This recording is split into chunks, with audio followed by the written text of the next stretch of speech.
Did you know women represent just 3% of Fortune 500 CEOs and less than 15% of corporate executives at top companies worldwide?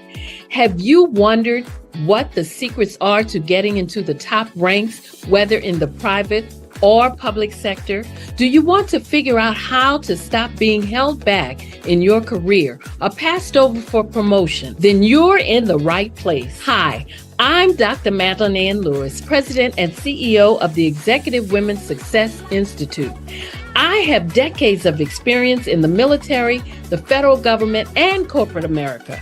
And my mission is to help women succeed and tap into their full potential. I want to reach 1 million+ women around the world to become the leaders they are meant to be. So if you want to move into a management or executive level position, or maybe you are a female veteran transitioning out of the military into business entrepreneurship, then reach out to the Executive Women's Success Institute at 301-693-3284. Let us get you on the fast track to success.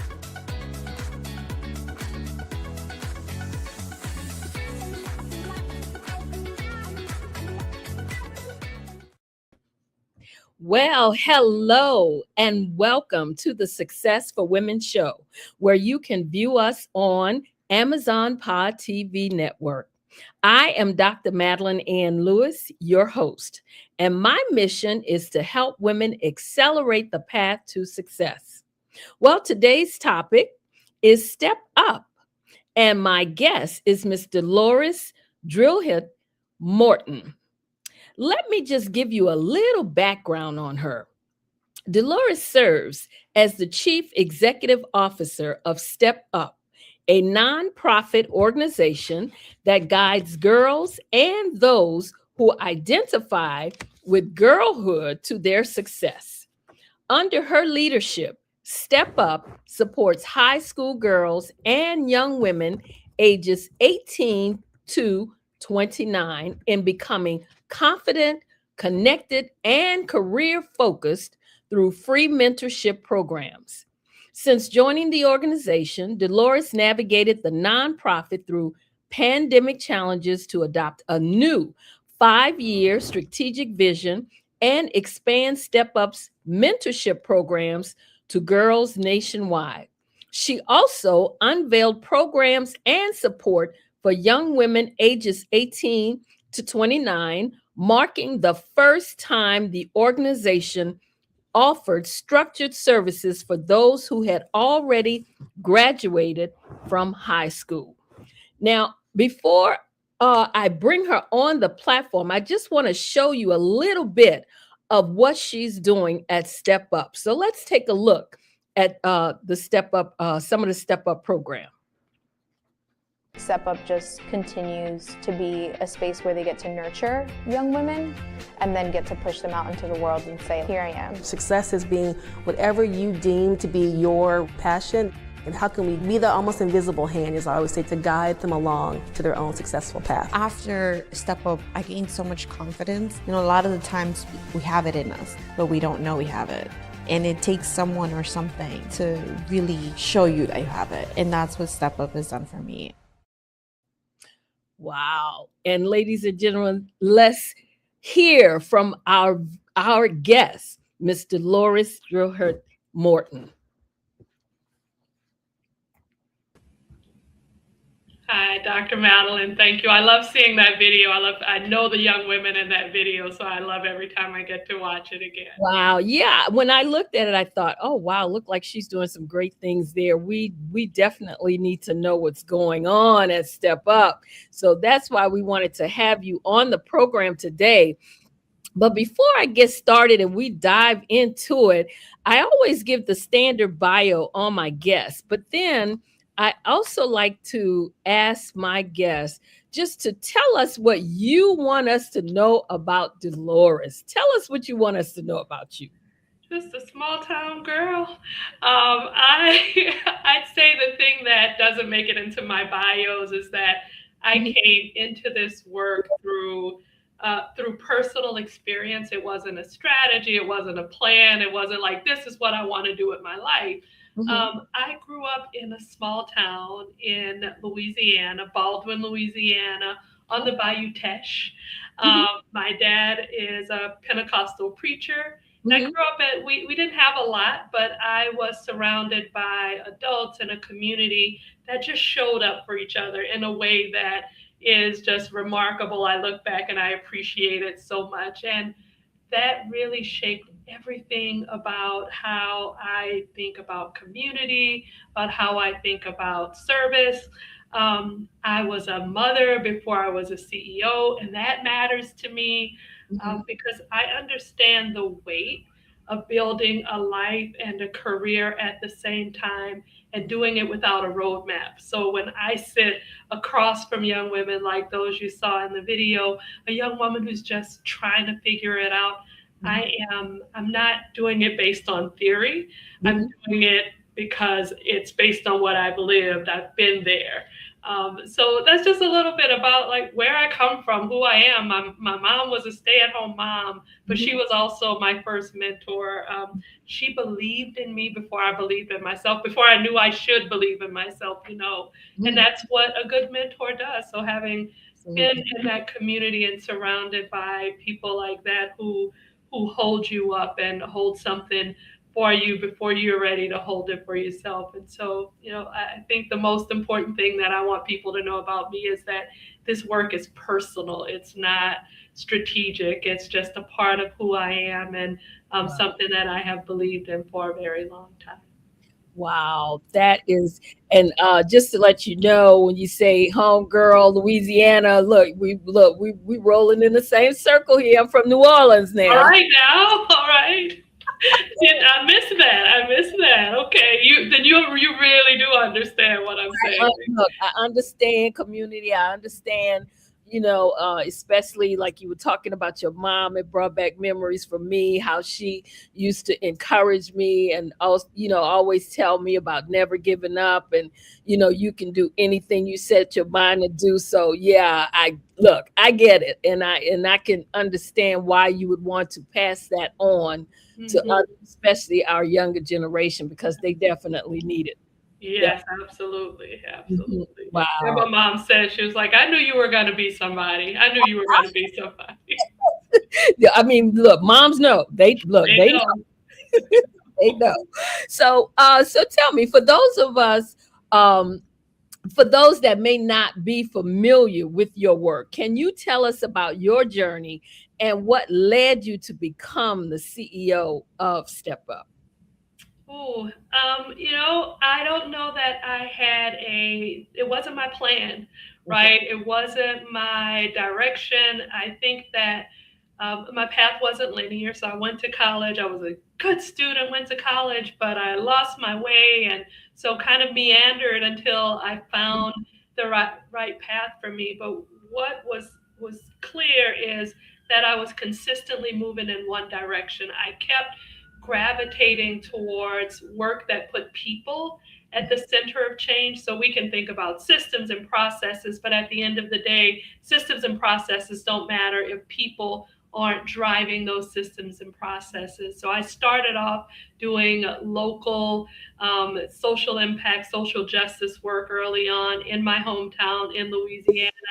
And I worked in spaces where I saw firsthand how access or even the lack of access shapes the outcomes and shapes what's possible for people. And so when I came to Step Up in 2019, what drew me here was the specificity of the mission. It was, we were clear about who we served and what outcomes we were working towards. We're not trying to solve all the problems for everyone. We are focused on young women starting at age 14 all the way to age 29. And we focus on the moment in life where sometimes the scaffolding disappears. And so for high school girls, it's in that after school time frame. It's, navigating that, or it is after high school, before careers, or while navigating everything that happens in early adulthood, whether it is, that pivot from high school to college to career to,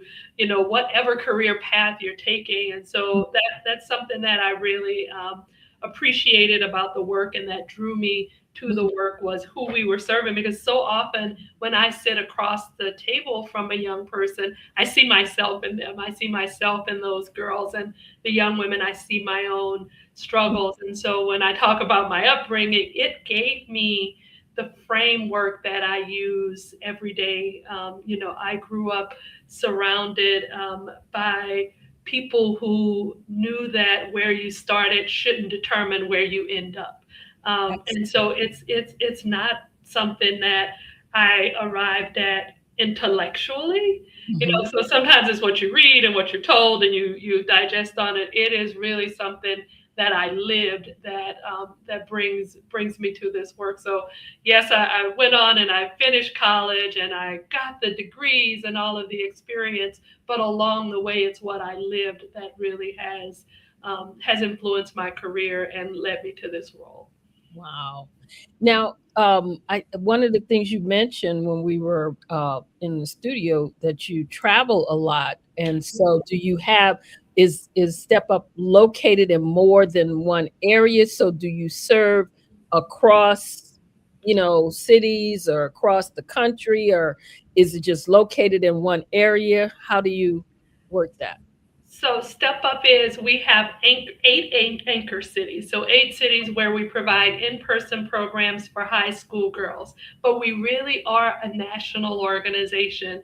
And what I work with young adults in particular can be accessed in the palm of your hand. So the work we do with 18 to 29-year-olds happens on a mentoring app. So it's accessible to young people really nationally, globally, that are interested in. I think that's important, because sometimes I talk about the community that I came from. I didn't always have access to the kinds of mentors or women doing things that might have been interesting to me. And so this provides a real network. It provides social capital and connectivity across geographies.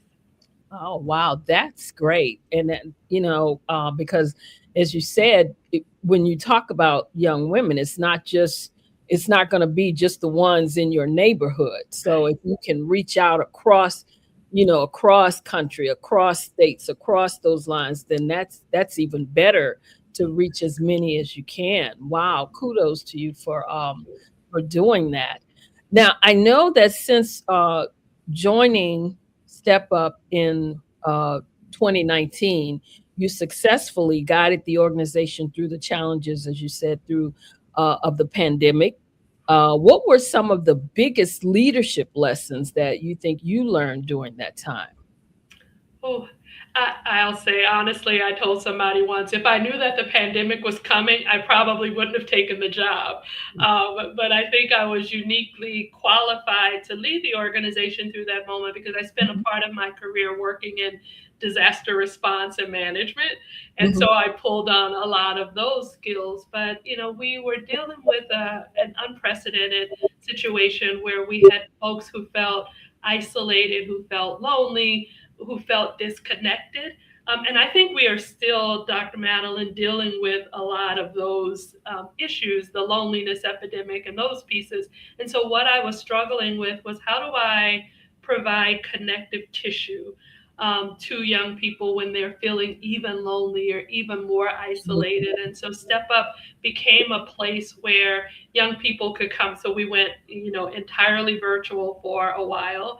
But it still became a place where young women, girls, and young people could come and find connection and community to other mentors and to other young people who were struggling. And so it became more than just the career focus. It became a lifeline of support for young people. So we needed to rise to the moment for what they needed at that time. But it also, forced us to make some innovations and fast track the move towards technology. So technologically enabled solutions like our mentoring app. So it required us to think differently about our work in that moment. Now, in serving the high school girls, and supporting women 18 to 29. What did you, or were you seeing among these young women in that age group as is what they needed the most? What were some of the things that you saw that they needed the most? I know you said maybe the struggle of loneliness or what have you, but what are some of the other things that you saw that they may have needed? I think I talked about the loneliness, and I think that I want to focus on that just for a minute because it might surprise you to hear that young people were struggling with loneliness that is at twice the rate of adults, right? So that we tend to think that as we age, that our networks get smaller and our connections get smaller. But Hmm. actually, these young people who had been accustomed to having lots of people around, suddenly their world shrank and things got smaller for them. And there was so much uncertainty about what was going to come after. How do you adjust? How do you work? So whether they were in the workforce already, they were struggling with, well, how do I pivot to work from home when I'm Gen X, so I have a dedicated space, but I may be working at the kitchen table with 10 people moving about the house, right? And so even navigating the adjustments from being in school or from being in a workplace to being totally remote and not having the same equipment or access or environment that was conducive to success in those spaces was a challenge that they were dealing with. So there was loneliness, but there was also their worlds contracted so Hmm. much that it became difficult as well. So it's a number of different factors were at play. They were struggling with school and how do you work how do you do virtual school? So if you're doing that and not having equal access, and I want to give our education system some credit because teachers and school systems really did rise to the challenge and Yes. try to help young people through those situations, but it didn't always it wasn't equal access. I'll say Yeah. that to some of the challenges. Now, I'm surprised at the loneliness part, and I guess I say that because we see how they are always on the phones and they're always texting. So I would have thought that that would have, being at home, then that would have up the texting and the on virtual stuff, talking back and forth, FaceTime, different things like that. So that's why I'm a little surprised at the fact that you say that the loneliness was probably one of the biggest things that you saw with them. Yeah, I feel like there's with technology and FaceTime and social media, it creates a false sense of connectivity that isn't real. And so I even struggle with this sometimes. Like, oh, I see photos of my friends' children graduating from college, but then I realize I really haven't actually spoken to them or connected to them in months or years even. So Okay. lots of time goes by. So it gives this false sense, I believe, of connectivity and community that really doesn't translate into real life and real interactions. And I think it also created this comparison. Mhm. So folks are scrolling, but scrolling absently and Mhm. just moving quickly through things instead of being able to take that pause and really look at connectivity. So I think there's some differences in how we consume. Mhm. So one of the things we talk about is how do you turn that scroll into purposeful moments. So Right. how do you scroll with purpose if you're scrolling, and how do you we have these curated versions of ourselves that we put out into the world that isn't real, and so then we're comparing Mhm. ourselves to other people who aren't, like I'm comparing my reality to your filter, right? Yes. And so that's I think those are some of the things that young people and still struggle with. There's some recent stories of how young people won't eat because they're afraid of being videoed while they're eating. Oh, wow. So because they don't want to become a meme, Right. so they won't eat in public. I don't want to become a meme. So little thing how it just has influenced and changed their lives and how they move through the world. Oh, wow. I had no idea that it was, I know that, like with the texting and always on the phones and the different things like that.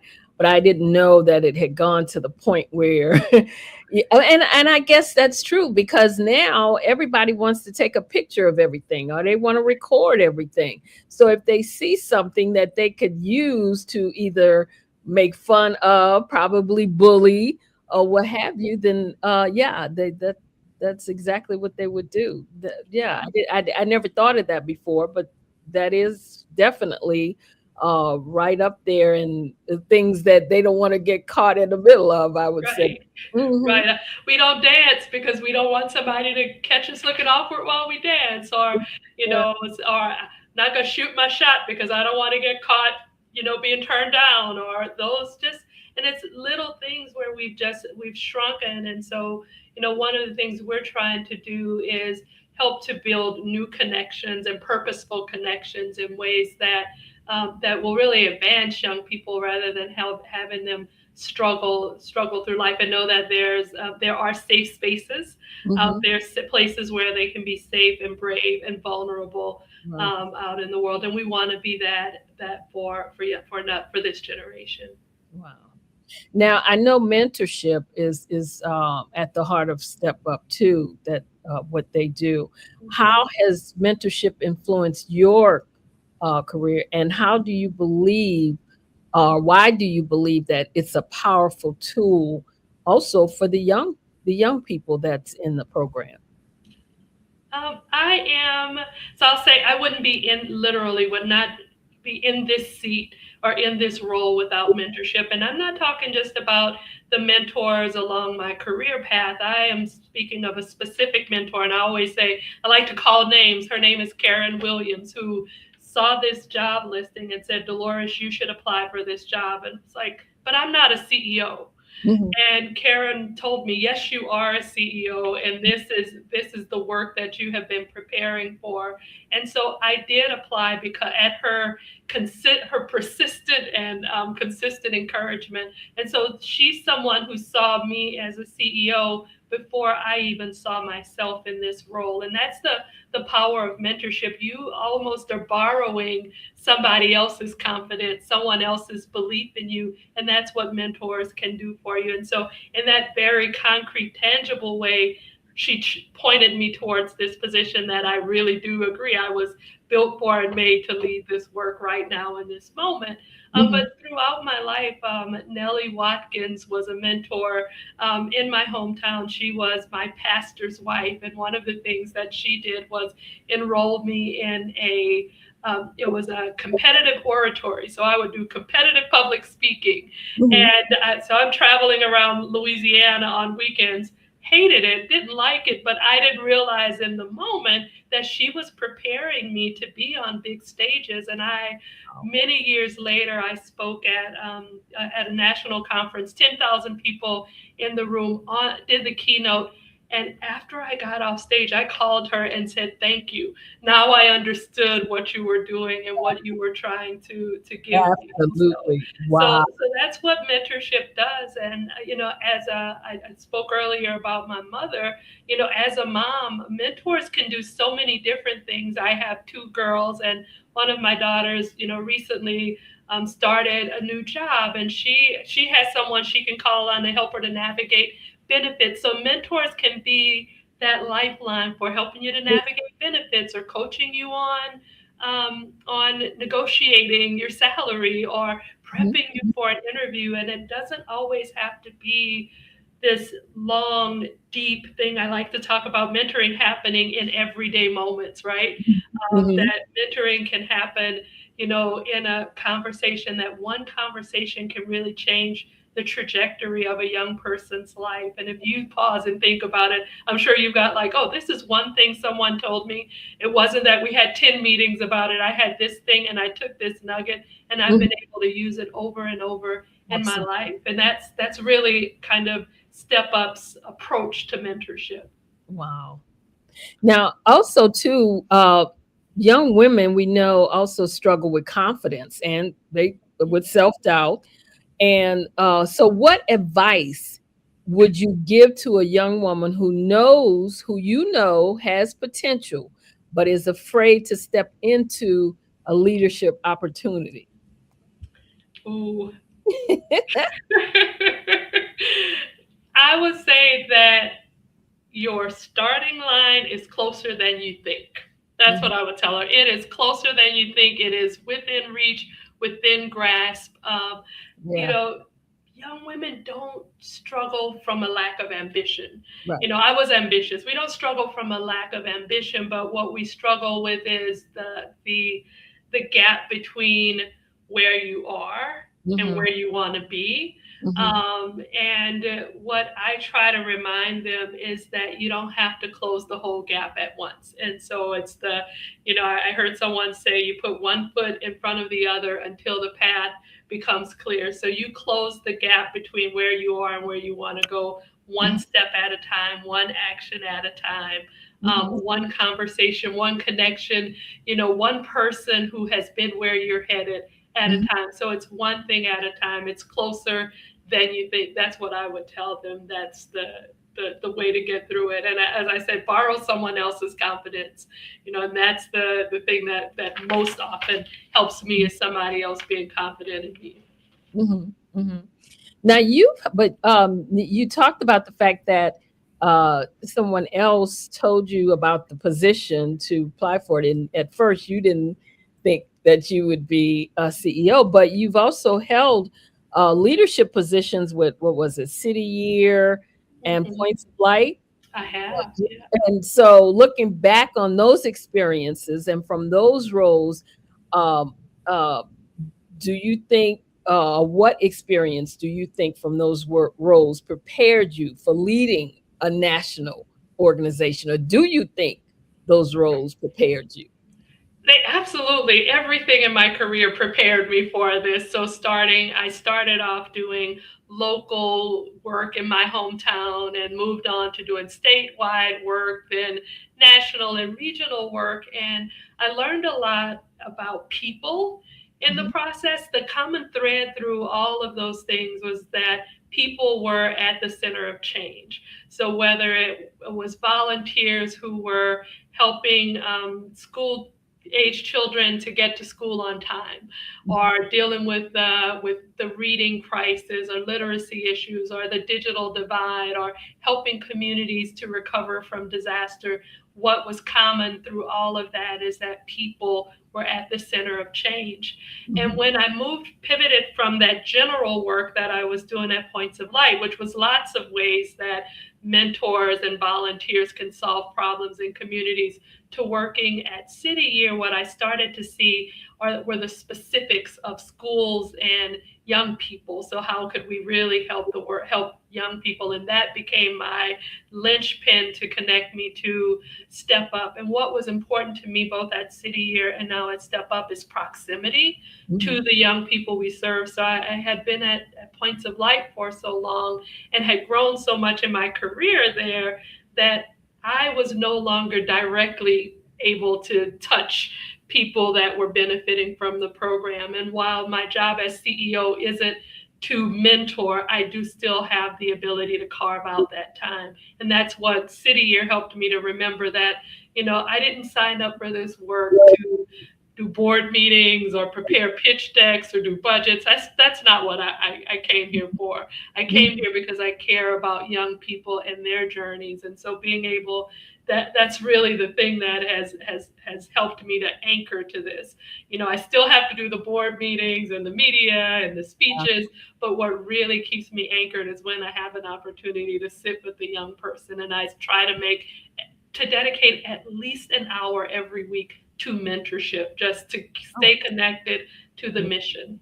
oh, that's great. That's great because a lot of times, especially if you're traveling a lot, that could get hard to do. But that's good that you set that time aside to be able to do that because, like you said, it keeps you connected too. Mhm. To It's the beauty of our mentoring app. So we have this app that makes it possible. So even wherever I am, I can still connect with young. Okay, okay, yeah, okay. So now in today's rapidly changing workforce, what skills do you believe young women need most to thrive professionally and personally? Hmm. I say connection. I'm a gardener. I'll say that. Like I told you, I grew up in the South. My father had farmland. You know, my mother said go out and get a salad, and that meant go out in the garden, pick what's right. And so I think the patience and Mhm. the willingness to grow. And so to not just grow yourself, but to grow those around you are skills that will help young people to succeed. And I know that feels like where's she going with this? But so much about what I learned, what I know about leadership comes from growing things like I have some tomato plants, and I know that I need to provide some scaffolding, a little gate for them to hold on to and to grow. And so being able to look at things and see, well, like, what does this situation require for my growth? Mhm. How can I help someone else to grow? And so all of that is the connective tissue, what's happening in the ground and above the ground, is so important for young people as they are navigating the workforce. And so understanding that it just takes a seed to get started, but that seed requires nourishment, that seed requires soil and water and persistence. And if you walk away and neglect it, you can't always come back and pour more water on it to get it going again. You walk away and neglect it, sometimes it dies. And so you have to be able to navigate in the workplace, understanding what needs to be nurtured, what can wait, what can I come back to. So to me, it's I don't know if that's a great analogy, but that's something that I think young people really need, is that patience, and patience for nurturing things and nurturing themselves and those around us. I think sometimes we can get so internally focused Mhm. that it keeps us from growing. And so if we can look outside of ourselves sometimes, then I think that's so helpful. And I think that goes back to the loneliness epidemic. If I can stop navel gazing and looking at me and come up sometimes and see, where do I fit in the world? Where's my scaffolding, and how can I be a scaffold to someone else? It will be tremendous. Now I'm going to take you back a little bit here. Let's go. Let's go. You were recognized by President Barack Obama as a champion of change in 2012. What did that recognition mean to you, and how did it influence your leadership journey? It's probably one of a career high for me, Dr. Madeline. I think it's great to be recognized for doing what you're already doing when you're not seeking recognition, right? And so I think that's really, like, I was just living my life. I was just living in my purpose, making a difference in the world and the community. And then to get the call and the recognition was just so special. And so it reinforced for me that, some people are seeking the accolades, and that's okay. I'm not saying to not seek the accolades. Like, we deserve all the accolades, right? But it's even more meaningful when you're just doing the right thing, that you get celebrated for that. And so I have what that has meant for me. It appears now in my bio, so I do talk about it and brag about it. But it is also something that right, like the president of the United States said I was doing something right. But I'll brag about it, but I also use it to remember that even if no one is celebrating or applauding or cheering for me, that somebody is paying attention. And that matters too. And so to do the work like someone is watching, even if I don't know that they're watching, do the work like someone's watching me. Absolutely. And that's what I say too. And it lets you know that you're doing what you're supposed to be doing too. Because you wasn't seeking that.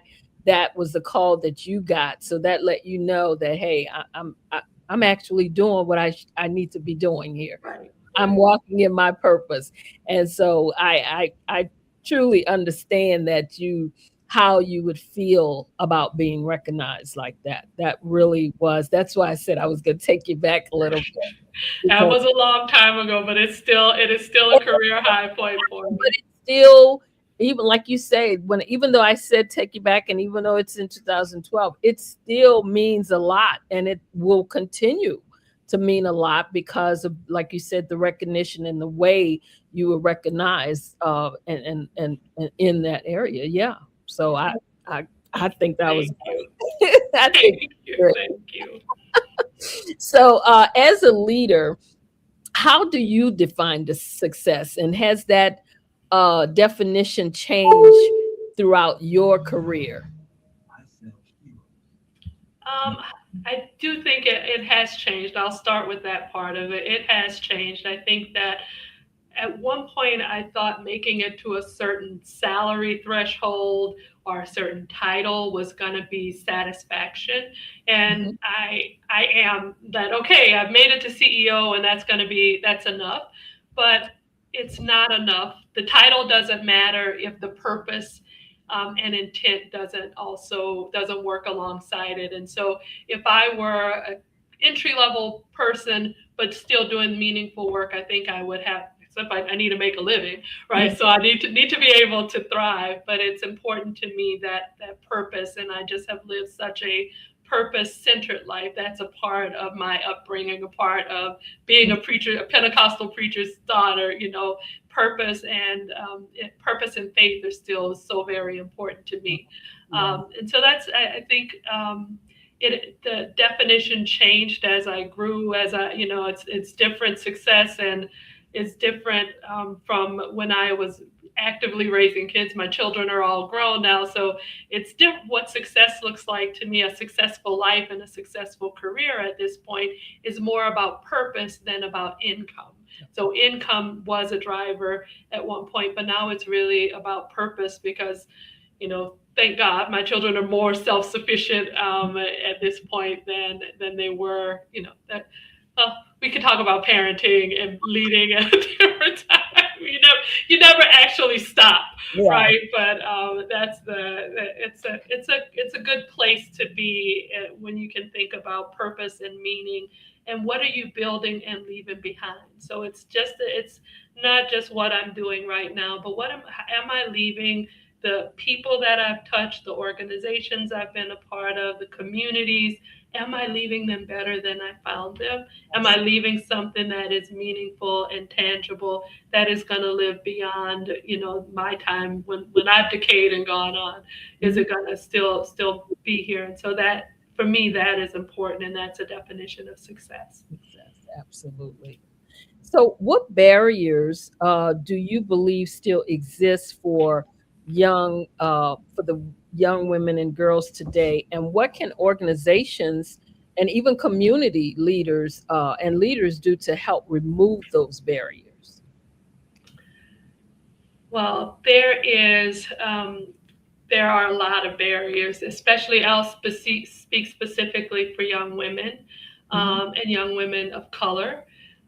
We know that there are that the world wasn't built for them and built for us and for our success, that workplaces weren't designed for us to be successful, that so much of so many of the places, there are careers that are still male dominated, there are places that are male dominated, and we go into these spaces and have to try to carve out a position for ourselves, but struggle with wanting to be authentically who we are, right? And so that authenticity in the workplace is one of the real struggles that still exist. And how do you maneuver in places that just weren't built for you and weren't built for you, not just to not succeed, but to thrive in, and we find ourselves so often trying to making ourselves smaller, minimizing who we are, not celebrating ourselves enough.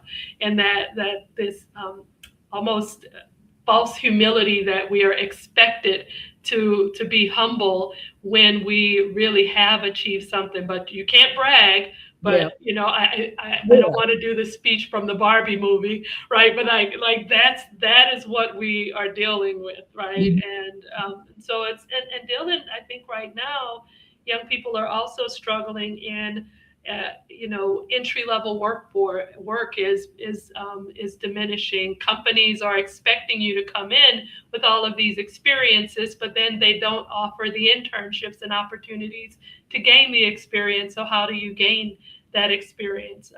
I am concerned about AI and what is that going to do to young people in the workplace, young people just coming out of school. How is that going to change? And so many things are changing, you Right. know, in the world around us so rapidly that it's a little bit of whiplash. I was sharing with somebody I'm working on Step Up's next strategic plan, and it almost feels like I'm writing science fiction.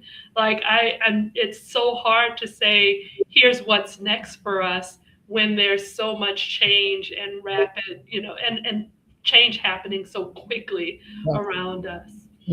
Absolutely. Especially when you mention AI, that's something that changes probably every minute. You know, yeah, Mhm. that's not something, and unfortunately, because of AI, you have to have some type of knowledge of it Right. because it's not going anywhere. It's here to stay. It's here, and it's how, you know, and I don't want to get into a policy discussion, but it's how do we use it for good Mhm. and maintain the human, you know, the human first piece. And that's one of the things when we think about our mentoring app, it's that human connection. We don't want AI to take the place of human connection, and so our mentoring is really about people. We've had folks to come to us and offer, oh, we can create an AI mentor and agent. So it's like, no, we want to keep AI can be a tool to help mentoring be more effective, you Right. know, but it should not replace a Yes. mentor, right? Yes. Um, mhm. Yes. Yeah. That human factor. I don't think so either. That it should, because we know that if the person is talking to that mentor or listening to them, taking advice from them, then you want that to be a human person speaking to them, not a bot or whatever. Yeah, Exactly. you know. So, but who knows? I'm sure there are those that do use it for those purposes, which is Sure. unfortunate. Yeah. Hmm. For young women who might one day aspire to lead a nonprofit organization or maybe even a mission-driven enterprise, what are the most important qualities that do you think they should develop? I think a learning mindset, a growth mindset, first and foremost. You know, I know now that I was the right person to lead this work, Mhm. but I didn't walk in day one as a CEO. I grew into the CEO that I am, and so I had to learn and grow a lot throughout the almost 7 years. But being prepared, you know, taking risk along the way actually really is something that has propelled me into this role. And so not being, you know, taking every opportunity to take a risk, to learn something new, to try something new, to be willing to fail, Mhm. and fail quickly, but learn from the failures quickly. I think is the thing. I didn't don't wallow Mhm. in your failure, in the mistakes. Just as long as you learn something from that, I think it's going to be tremendously helpful. And I think a career, I also think about like the nonprofit sector isn't the only way to have purposeful careers. You can have that purpose and meaning wherever you are. You can do mission driven work inside a Fortune 500 company. You can do mission driven work in a government role. And so I encourage young people, don't, you know, lots of young women want to start a nonprofit. And I don't want to say,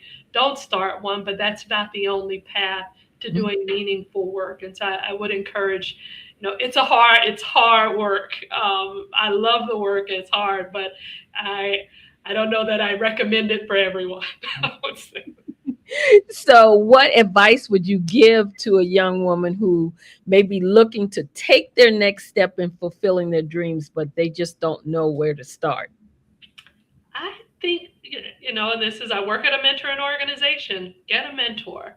Find a mentor, find someone who is doing something that you're curious about. They don't have to do what you want to do, but I'm curious to learn about what you're doing. And you would be surprised at how willing someone is to talk to you and Exactly. to share. And there are women who are just waiting to be asked. They're waiting. They have this wealth of knowledge and information, and they just want somebody to give it to and to share it with. And so I take that first step in asking someone to talk to you about their path. I think that's the very first thing to do. Yes, absolutely. And that's that's good advice because I remember years ago, I mean when I say year, I'm going back and back to one of the first jobs that I had when I got laid off. And when I spoke to someone about the fact that, I just couldn't understand why this happened. And one of the questions they asked me were a couple questions they asked, but one of them was, did I have a mentor? And when I said no, they said that I should have had a mentor, someone who could have been there to maybe advise me, to let me know. Even someone, that person may have known something was coming down the pike and could have said, hey, you might want to move into this department because they're not, this department is going to be safe or something like that. But what it did for me was it made me make sure that wherever I went, I did have a mentor. That was one of the first things that I did from then on, to make sure that I did have a mentor in the organization that I was in. So yes, that's absolutely correct about that. And mentoring can be formal and informal, right? So, that's one of the things that Michelle Obama is my mentor, and I've met her one time, right? But she doesn't know. So, you can learn and find inspiration and mentorship from so many different sources. And one of the things that we talk about at Step Up is this idea of flash mentoring. So it's just a little bit different because traditional mentoring is great when it works and when you have access to it and when you know how to find it, but it's not accessible to everyone. Some workplaces have formal mentorship programs. Some only have it for senior leaders. You have to be in middle management and on a track, Mhm. and so how do you get there? And so that's one of the things that we've tried to, like, how do we make mentoring more accessible to more people? Right. So Exactly. that's something that we work on a lot. Exactly. Wow. So what's next? What's next for Step Up? Anything that you want to tell us about, that you want our viewers and listeners to know? Any training, any programs coming up that you'd like us to know about? The thing that I am most proud of, that I think we've got the most potential for advancement and growth, is our mentoring app. And I talked about, I am so passionate about it because it is something that I wish I had when I was navigating. And so that's the thing I'm most excited about. And we built it on this idea that, traditional mentoring asks two people to commit to a relationship. And that, I said, it's great when it works, but it doesn't scale. And so we're trying to make mentoring happen at scale, and to lower the barrier of entry for both mentees and mentors. Women want to mentor, but they also want to be successful in their own careers. They are leading families. They are social beings. And so when we have so much going on, we might say no to it. And so, or a mentee might feel like they're going to disappoint their mentor. And so what we built inside our mentoring app is this way for you to connect with somebody on a specific topic, a specific challenge, based on your experience and not your expertise, so that you can get the help that you need when you need it. And we recently published a study with Dr. Rhodes from the Center for Evidence-Based Mentoring at UMass Boston, and the data showed that our young people are benefiting from these one-time mentoring conversations in our mentoring app. And so I want to invite everybody to come be with us, come be a part of this mentorship community, whether you have something that you want to give to a young person, or if you're a young woman under 30 who's looking for mentorship as you want to grow in your career. So that's the exciting thing that we're working on, is this idea of how do you scroll, how do you use technology with purpose to grow in your connections, your career readiness, and your confidence. So that's really what we're working on right now. Wow, that's fantastic. So tell us, if someone wanted to reach out to you to find out about more about mentoring or even being a mentor, how can they reach you? What should they do? The easiest way is to go on our website, suwn.org. And I would encourage folks to start by downloading our mentoring app. All of the tools that we need and are there. You can get trained to become a mentor. So that's one of the, get trained and then matched and connected, be right there ready for a young person. If you are under 30, so it's suwn.org / mentoring -app. And if you download it and you use the code SCREEN TIME, SCREEN time, to join the mentoring app, you can come in and be a part of it. If you want to mentor, use the code SU Mentor. And I believe that you can change somebody's life in one conversation. You can change a young person's trajectory, change their path. So, and we make it easy and we make it fun. Wow. Thank you so much. Appreciate you so much for being on the show. And I meant to ask you to pronounce your middle name for me, because I'm not sure that I got it right. Was it Drill? How do you? You were close. You were close. Drulier, Louisiana. It's my maiden name, so Drulier. Okay, because I was like, oh man, I forgot to ask her how to pronounce. But okay, so it's Dolores Drulier Morton.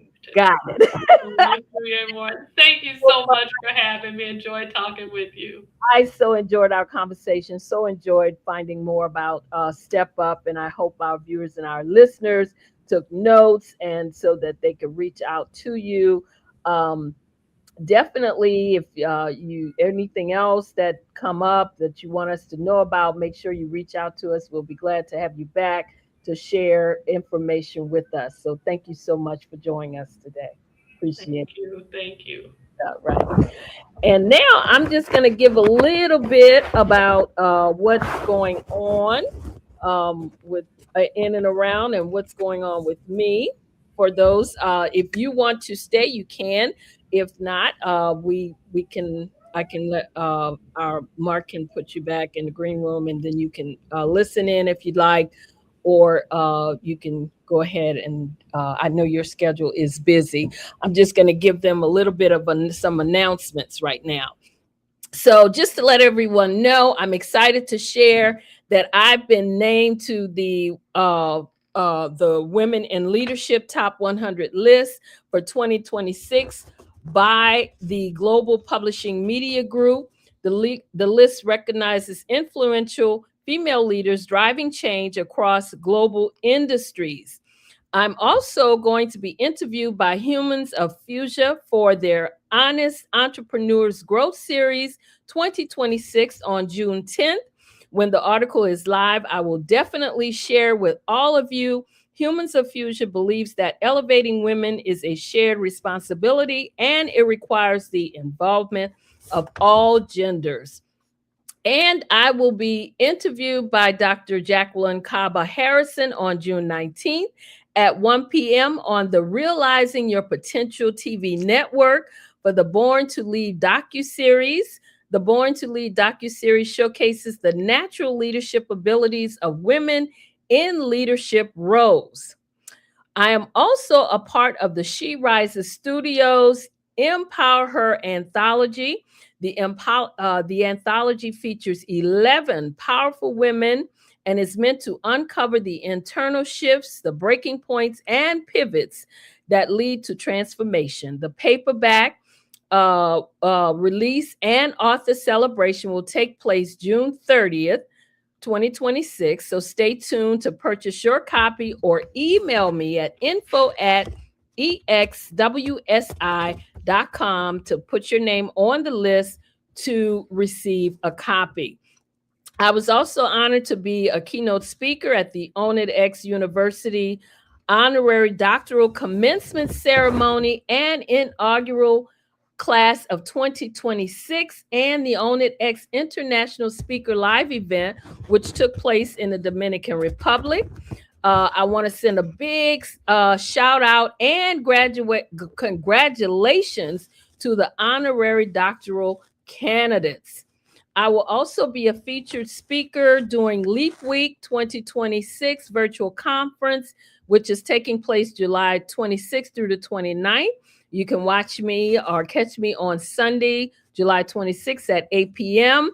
Along with other dynamic speakers. Leap Week is a free 4-day virtual conference running July 26th through the 29th. And each session is designed to give professionals and leaders the frameworks and tools they need to execute on their goals. I'm also excited to let you know that the Successful Women radio and TV show made the rank of FeedSpot list of top 100 best career, mindset, and working women podcasts, and that we have gone from number 16 on the list to number 11. Yay! And that's great if I say so myself. The list highlight podcasts that empower women to build successful careers, navigate workplace challenges, and find true fulfillment in work and life. So I'm honored to be among those on that list. Make sure that you check out my TEDx talk that I did in Canada. I'm still trying to reach that 1 million plus number. So right now it's at 246,545 views. So if you have not already watched it, make sure you go on to YouTube and watch it. You can put my name in the search box, Dr. Madeline Ann Lewis, and it will come right up. I want to thank all of you in advance who have watched, shared, liked, and commented on it. And so continue to send it out there for others to see. Again, I want to thank my guest, Mr. Loris Drillier Morton, and my viewers and listeners for joining me today. This is the Successful Women Show. I'm Dr. Madeline Ann Lewis. And if you would like to reach out to me, you can email me at info@exwsi.com. Make sure that you subscribe to our channel, like and share this episode with others. We had some great nuggets. You might want to find out a little more about Step Up. They're doing some great things there for our young people across the country. So a good organization to tap into. Again, this is the Successful Women Show. We are here every week. I am your host, Dr. Madeline Ann Lewis, helping women to accelerate the path to success. Thank you again to my guest. Thank you to my viewers and listeners. I love you all to life. And as always, be well and stay safe out there. Hi, I'm Dr. Madeline Ann Lewis, host of the Successful Women Show, which airs every Friday at 7 p.m. Eastern Standard Time. Our mission is to help women accelerate the path to success. Women in the workplace, women in business, and women who aspire to become business owners, live their dreams, and reach their goals. So join us Friday at 7 p.m. Eastern Standard Time.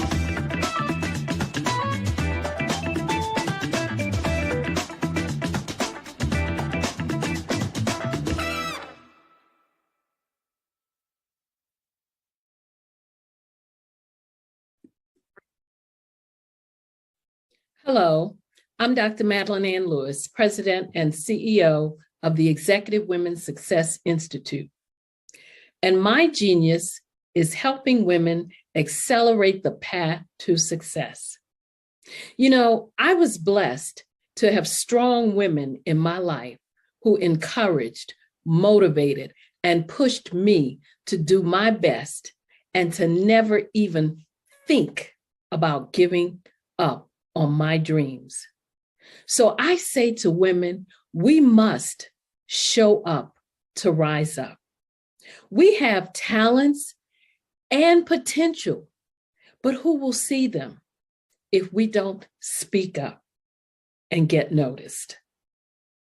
I know that women are a tremendous resource on this planet, and there is nothing more fulfilling than helping a woman tap into her full potential.